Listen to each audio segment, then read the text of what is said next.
Welcome, ladies and gentlemen, to Starladder Season 4. My name is Epi, and we have an amazing game ahead of us. It's Team Zero versus Na'Vi, and the draft is currently happening. So, without further ado, I will throw you all right into that.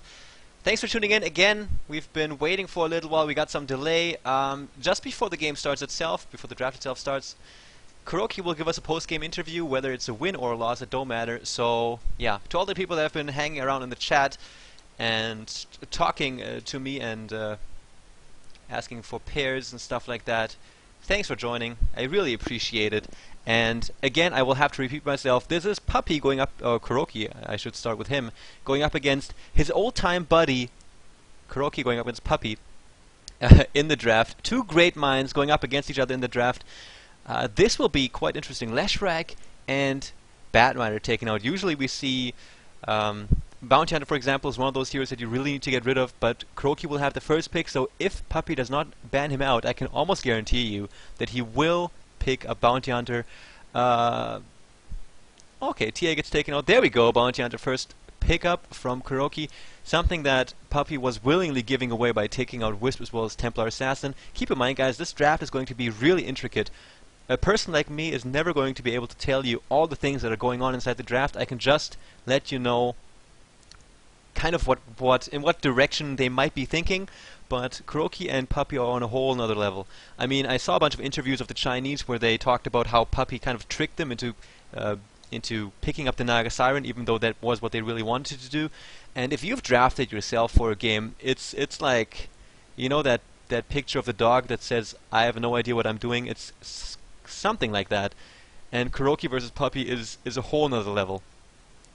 Yes. So, Team Zero, I wish them all the best of luck. Kuroki did an AMA today on Reddit, and if you do want to ask him any questions for the interview after this game, then please go ahead and go to the subreddit Dota 2 and post your questions there. Also, you can post them in the chat when the game is over. Do both if you want to make sure that you have the best chances of your question getting answered. And Puppy, taking a sweet time for those picks. I mean, Jakiro is a strong pick in general, not only because of that tweak to his ice path, but also because of the fact that he's got some good strength gain. And this is one thing that's quite important for support heroes. You gotta think about things like how survivable is my hero going to be 30 minutes into the game. Jakiro is quite survivable 30 minutes into the game, provided he got levels, because his strength gain per level is way higher on average than, for example, a Vengeful Spirit. And he's got low cooldown spells, Ice Path as well as Dual Breath. These are just those are the type of reasons why Jakiro is a first pick hero. So that little tweak to his Ice Path mechanic is what set him apart, and before that you barely saw Jakiro picked. Only Na'Vi played him once in a professional match. Other than that, you never saw Jakiro. And lo and behold, they changed the Ice Path around a little bit, and he gets picked up every freaking game. Sven, also a hero that a few weeks ago was never picked up, and now you just see him all over again. Okay, Sven, Jakiro picked up for Na'Vi. Response pickups are Queen of Pain and Keeper of the Light. What Keeper of the Light does for you is not only a strong support hero, by the way, that will most likely be played by Keeper of the Light, by Alex. I'm just looking at the chat right now, and my girlfriend is being funny. I have a challenge. I can't tell you what the challenge is because it would be lame.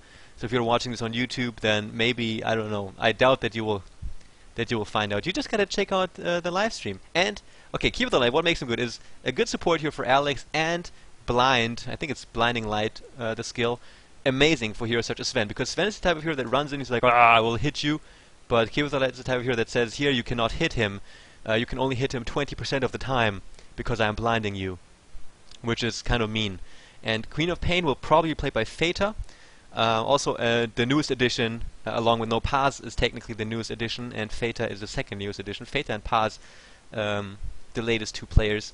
Queen of Pain will probably be played by Feta, an amazingly strong laning hero. Nothing more to be said about that. You all know Queen of Pain. And yes, Team Zero, completely German lineup. Gonna be good. I've been pumped for this game for the longest time. The Undying gets taken out in the second ban phase. How often do you see an Undying getting taken out in the second ban phase? Never. Unless Puppy drafts against Kuroki. Those are the cases in which you see crazy things like this happen. Bounty Hunter first pick, and then everything goes crazy from there. Puppy, I don't know if he may be specially prepared for this match, but in case you are not aware, Kuroki is one of the best players there is. He has not been on a team where the players were on his caliber, and that is why he hasn't been really successful with his teams, but it does not matter in regards to the fact that he is a Dota legend, much like Puppy, or even Dandy, for example. And he knows all those people. He knows all these people for the longest time. He's good friends with Light of Heaven too, and Light of Heaven is a whole other story. This guy is quite crazy, but in a good sense, not in a bad sense. He just does his own thing, and it's good that there's people like that out there. Now, let's talk about Magnus. The latest pickup for Na'Vi will most likely be played by Dandy. And we see two variations of the Magnus play. One is Skewer and Empower, skipping the Shockwave, and one is just the more traditional Shockwave, Skewer, and Empower later on. But with the Sven, the Empower becomes a lot more important. But even with Empower synergizing well with Sven, it doesn't change the fact that Shockwave is a freaking 90 mana, low cooldown, 300 damage AoE nuke. So I don't think there's any other hero in Dota 2 that has a 300 damage AoE nuke that only costs 90 mana and has a really ridiculously low cooldown. That is why Magnus is a viable mid hero, because you just get a magic stick, you get a bottle, you bottle crow a bit, and you still get farm like a madman simply because you can nuke every few seconds. Darkseer, Undying, Windrunner taken out. So those are, apart from Undying, I think, just a typical Light of Heaven ban outs. Perhaps he's trying, and again, as I said earlier, this is just speculation, but perhaps he's trying to get them into a situation where they have no real viable long lane solo hero, and that they might have to go for an aggressive tri lane on the long lane. But again, it's all just speculation. We're gonna have to, us laymen or not pro players, will just have to watch and see how the lanes unfold, and then go from there.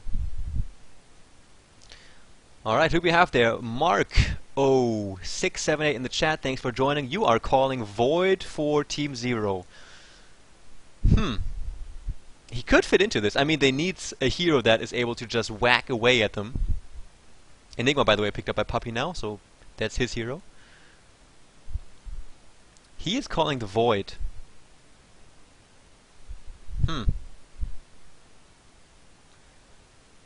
And yes, I think the last role needs to be filled with a really strong hard carry. The anti-mage got taken out, the Rubik also. Rubik's not a hard carry, but it's just a really strong hero to have on your lineup, and with the Rubik on their lineup, they would have had a very powerful mid-game, capable of perhaps destroying Na'Vi before Sven gets big.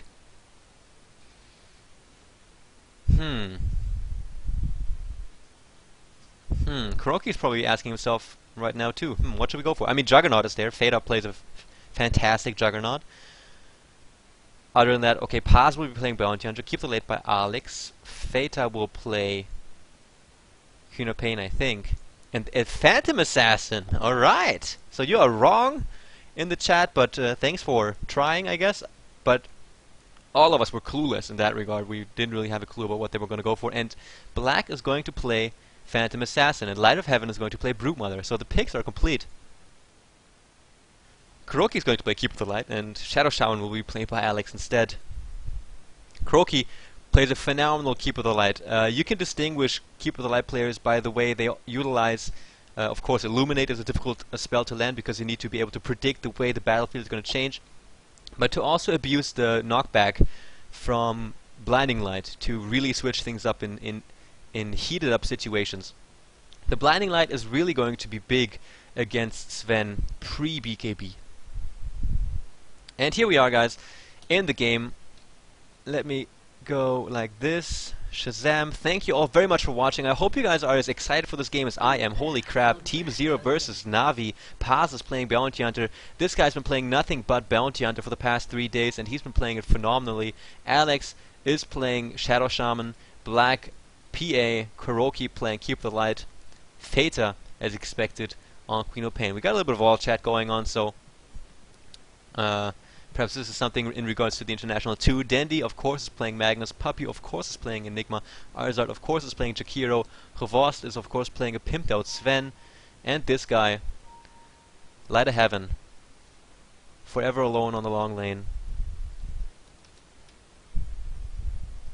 So what did they say? Oh, me in orange. No, he... Oh! Ah, that's funny. I think that's in regards of Dendi offering food to the players that he played against before the game, and for some reason every time, and that's what Ferrari 430 talked about on this Ghost of Gamers interview, that every time Dendi offered him food and he took it, they lost the game. So in the last game that they won, if I remember the story correctly, Ferrari 430 offered Dendi food, but Dendi declined. But I mean, IG still won, so. The battle begins! I can't wait until this Crobulous frickin' announcer is dead and will never show up again. Alex finds himself a haste rune, but Light of Heaven can also see that. Oh boy, Black, you got so much stress under your shoulders. Would you look at this? Right now, you have already a Sentry Ward placed down, so this is the importance of that top lane. They really want to make sure that Sven gets a lot of farm, and that's important for him too. He needs a BKB really fast, and after that he really needs Mask of Madness and a crit. And the crit's not that important, but the magic immunity, because otherwise your Sven is just really useless. Look at all the disables on their side, and the slows, etc. It's just really obvious that it makes it obvious why BKB is the first item of choice. Puppy going to be playing Enigma, just in the jungle, going crazy with his clarity. He's probably been feeding items to his enemies, to his teammates, not his enemies. And Puppy Enigma, everything Puppy plays is just really good. His Chen, his Enigma, his whatever, Meepo, who knows. Let's throw up that freaking last hit denies chart as we see Revost trying to get himself some of that cake that's being feasted upon down here, lasting some creeps. And that's the thing, Paz really cannot do anything about this, has to tank towers underneath it, has to tank creeps underneath his own tower. And Light of Heaven moves into the enemy woods. So as we can see already, there's a lot of movement going on in regards to dominance, and Feta, the second latest addition to the team, will have to prove himself against arguably the best mid solo hero in the game at the moment, Dandy, sending out his bottle to him right now. Let's do a quick detection check. We do have sentries on here, but I guess the focus of this bottom lane is going to be just to get good farm on PA, because she, similarly to Sven, needs a lot of farm. And up to the mid game, I think Sven just has the biggest advantage because of his active ulti that gives him reliable amounts of insane damage. And he's got the war cry, and he's got his AoE stun, most importantly. But once the game goes really late, then of course the agility hard carry that Phantom Assassin is going to prevail. But I mean, this is Na'Vi they're playing against, and Kuroki admitted in his AMA today that skill-wise, Na'Vi are a lot better than them in terms of players. Now, the Invis rune picked up by Puppy was spotted out by Zero, so Paz is being understandably passive. Fade on mid, 12 for 2, 10 for 0 on Dendi.